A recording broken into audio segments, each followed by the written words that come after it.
Hello my friends, welcome to Talk to Me Tuesday for Tuesday, August 11th, 2020. This is Jennifer.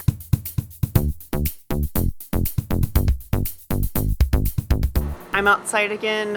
It's actually Friday, so I had to go inside, look at the calendar to see what day it is. Today, Tuesday. By now, if you're Talk to Me Tuesday, you should already have your swap information, and that includes who you're sending to and when you should mail by, which if I'm remembering correctly, should be a week from today. I'm actually in two places at once today because I'm on the road driving my kid to Lubbock. He's moving up there for his graduate studies, and I'm being mom today, so I'm also here doing this with you guys. So in my last minute crafting to keep myself sane while we led up to moving my kiddo out and getting him ready for grad school, which was, you know, he's been home since March, and this is the longest he's been home since he was in high school. So that and the fact that there's all of that is because of a pandemic makes it harder to send him off to school. So I found myself doing a lot of last minute things for him to take with him, and I had to stop because he has plenty of stuff. I've been making him stuff his entire life. So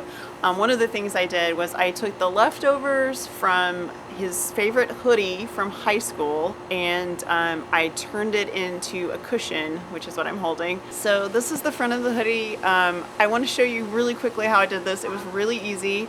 I used my seam ripper and I took the zipper out, and then I unfolded the part on the zipper, and it's been washed so many times and worn so much that the crease was completely permanent. So I lined up the creases. I didn't line up the edges of the fabric. I lined up the creases, and then I basted the creases to make sure that it would work because I wanted to look like it still zipped. And then once I knew that was going to work, I sewed that together, and then I went back and I re-top stitched where it had been sewn to the zipper, and I managed to save the symbol. This is from Homestuck, which was a webcomic from a very long time ago. My kids were into it when they were in middle school and early high school. I left as much of the pockets in as I could, and for the back I used some of the space fabric that I got from Mass. This was actually one I bought myself, and when I bought it, she only sold it, the shop I bought it from only sold it by the yard, and she ended up sending me an extra 12 inches because the yard was only like 34 inches. And so she sent me an extra 12, and that worked out perfectly for the back because I cut the width of fabric in half. Somewhere in here, there's a zipper, and then the pillow is inside. I will show you guys that I accidentally cut my seam allowance off when I was squaring this up on one side. And so on this side, there's a little strip of fabric from the coordinating print that was also left over from making masks. This lovely quilt you can see back here is not one of mine.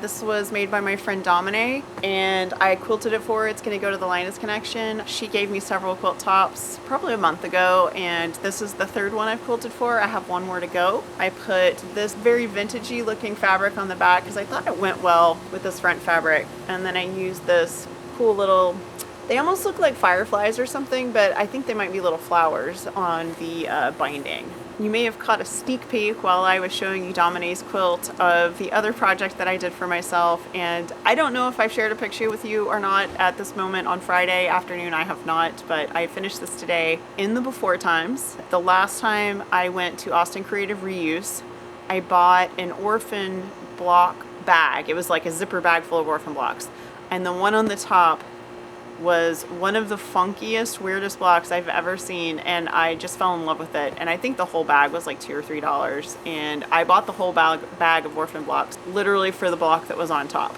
Everything else went in my Linus stuff, and this one I kept aside for myself all these months. I had bought some new cushions, specifically one for my son's cushion, and then there were some other cushions available, and it was pointed out to me that maybe I could get a cushion and finally make this into a cushion because I've been thinking about it for a long time. My friends, I present to you my ugly cushion. I'm utterly in love with it. I think it's kind of hideous. I think it's that hideous that it's so ugly that it's beautiful. I like to think about the quilter who made it, and I wonder Did she make an entire quilt out of this block? Did she make this one and go, oh no, that's a terrible idea? I put the border on, but the rest of the block was all the original quilter. I actually straight line stitched this on my Singer 301, which is my black and gold Singer, which I felt like was appropriate for this. I mean, I don't have my Juki back anyway, but so that's what I've been sewing on. But it just seemed right to be sewing this particular project on that particular machine. So I just want to give you a close-up of some of these very funky corner fabrics. At least one of them, I'll see if I can find it, at least one of them is upholstery fabric.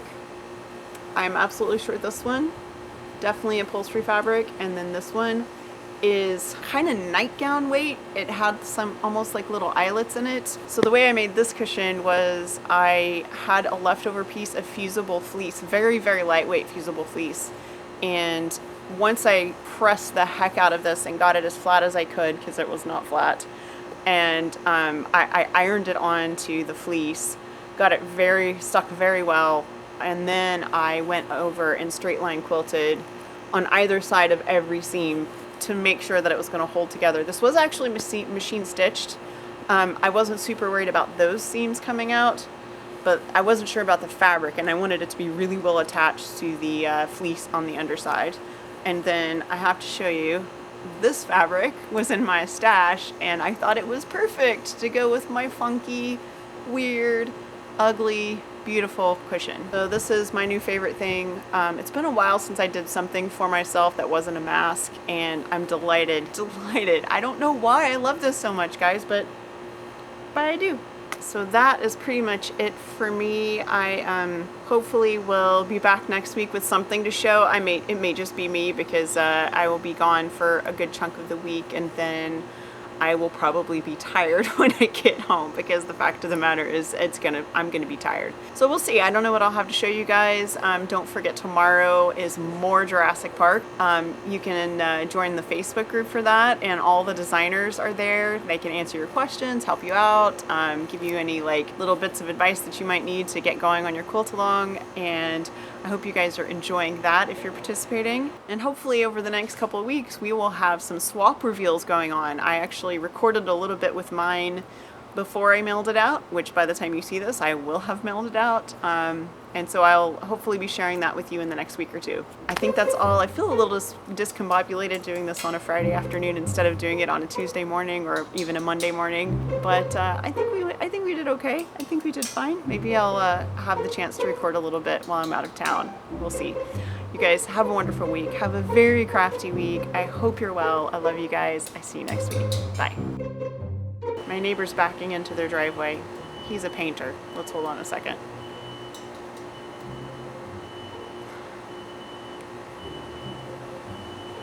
Any minute now. There we go.